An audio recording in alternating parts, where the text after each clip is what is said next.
Ayan mga kagray, welcome back to our channel. Magandang buhay po sa lahat. Dumating na po yung order natin, na update ko lang po kayo. Yung bahay ng ating pong hamster. Ano po, i-unbox mo naman natin, tapos i-install natin para makita nyo. Wala na po itong edit, dire-diretso na tayo. Oops. Na-upload na po natin agad para marami po tayong. Wala pa po siyang 1 week ay dumating. No, wala pang 1 week. So, yan. Karagdagang impormasyon po na research sa aking panganay. Ang ating po palang hamster ay, dahil beginner nga po ako, territorial po siya. Huwag mong tatanggalin lahat ng mga pag nagpapalit ka ng bahay. Yun, yung kadagdag. Later, didiscuss ko yan ng detalyado po sa inyo. Kailangan may maaamoy siya yung dati niyang bahay dahil siya ay maninibago. Mahihirapan po siyang mag-adjust, may stress po siya. At kaya napapansin niyo siya ay laro ng laro, ay sadya pong kaya niyang tumakbo ng 3 milya. Yan. Yung pala tsura nito. Naku, ang laki nga. Ang laki sa Shopee, ang laki sa picture, pero ang liit sa actual. Medyo disappointing yung kanyang itsura, pero okay na rin sa beginner. Medyo pwede na rin.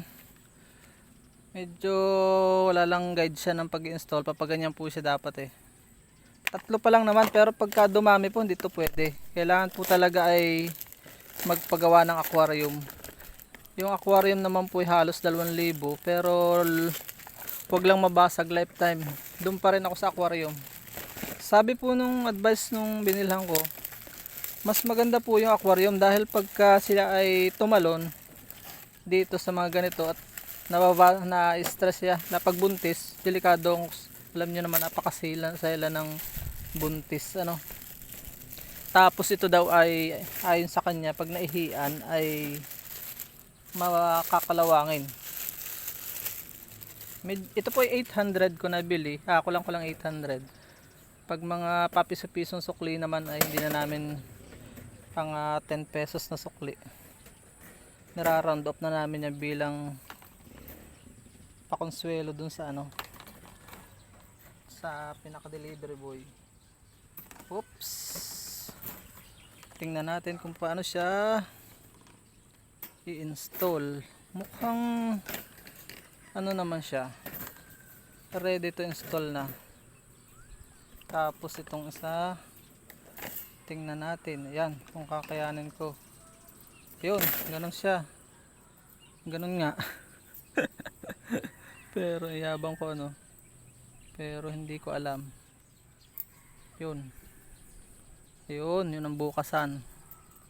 Aba. Nasaan? Sige. Ito yung pinaka ano. Ito nga yun, yung pinaka bitbitan. Dito natin titestingin.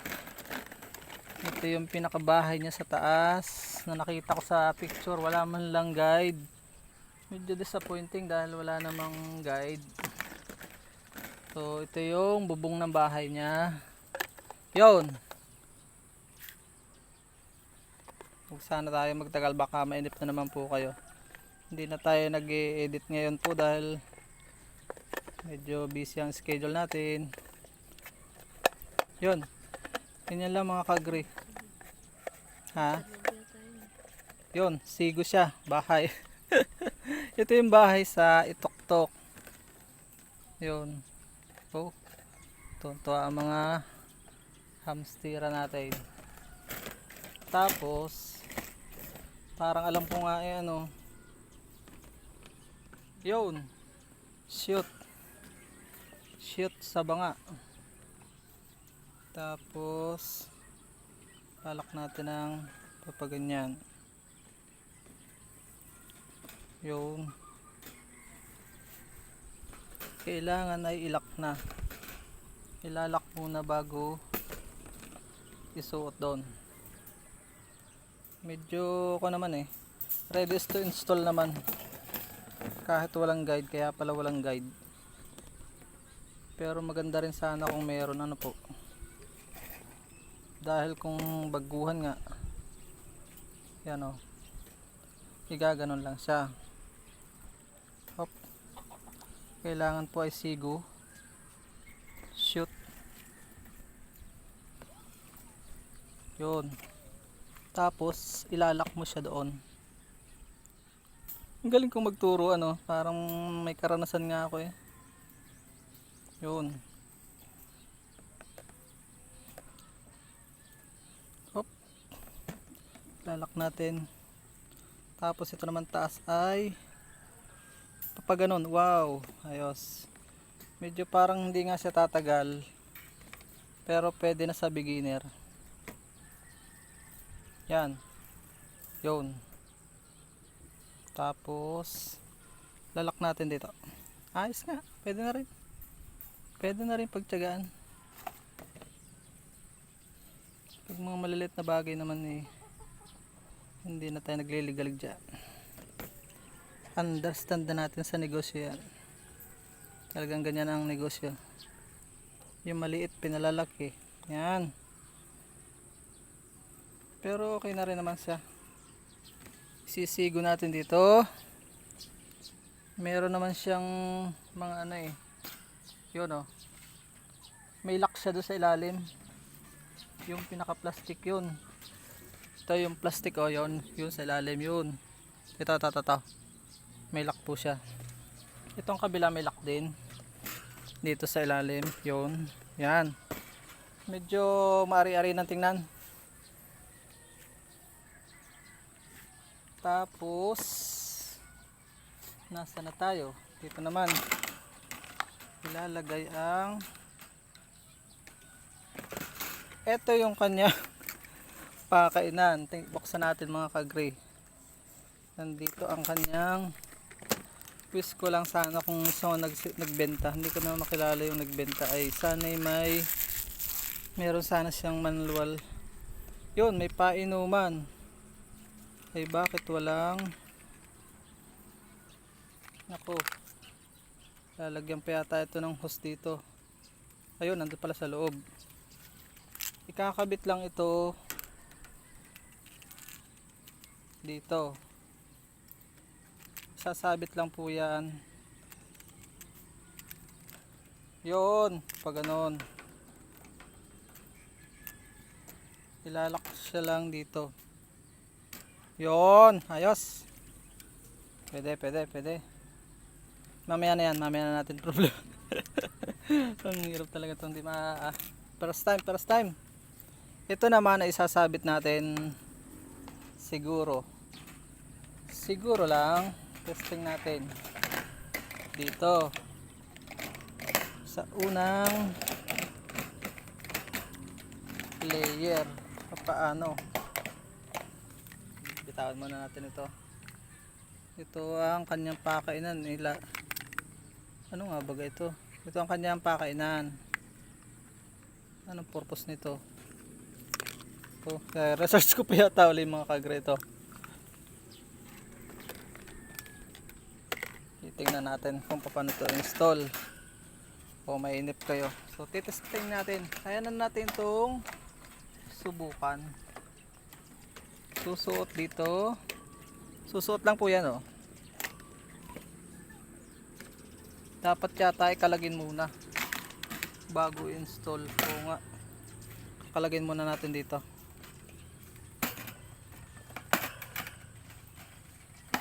Kalagin natin yung pinto. Yan. Kalagin muna natin. Mas madaling mag-install kapag kakalag. Yan. Huwag kang malikot. Iaatado natin. Yun. Ito palang tama mga kagri.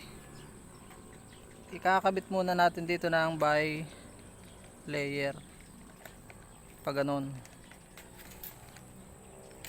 Yun. Nagsigo. Tapos ito pang isa. Kung saan siya mag susukat. kailangan ay sigo. Ano kaya? Baligtad kaya? Baka kailangan ay baligtaran. Yun. Mali pa rin. Ayun, dapat ay doon.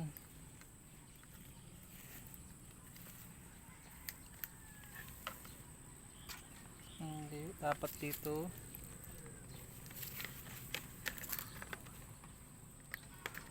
May mag-iinip kayo, akin muna po itatrial.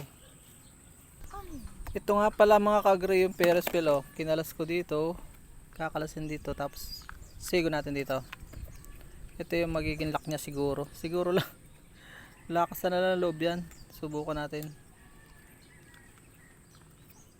Oo nga, ito na nga. Tapos ilalak natin ito dito sa side. Dapat dalawa sana ito eh. Pero itong nabili ko ay isa lang. Dito siguro. Kasya kaya? Wala, parang hindi. Yun. Subok-subok lang. Saan siya po pwede? Dito sa kabila. Subok natin dito sa kabila. Excited na ito aking mga anak. Problema hindi matuklasan ng tata yun. Yun nga yata. Kailangan ilak. Yun. Nilak doon sa likod. Yun o. Ito nilalak ko sa likod. Yan. Tingnan nyo. Nilalak ko sa likod. Hindi na natin po inedit mga kagri. Para makita nyo na ng mabilisan to. Mabilisan. Bagal din naman yan. So yan. Titestingin natin. Pinag-ugnay-ugnay ko ito. Dito siya maglululokso. Titingnan natin kung applicable na ito. Medyo nahirapan kami mga kagre.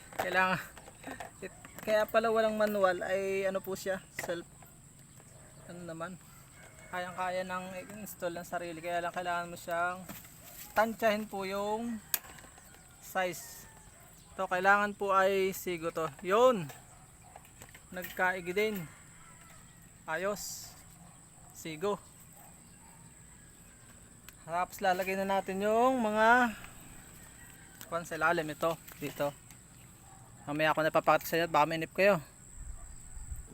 Ayan na mga kagre. Tatapos na tayo sa wakas.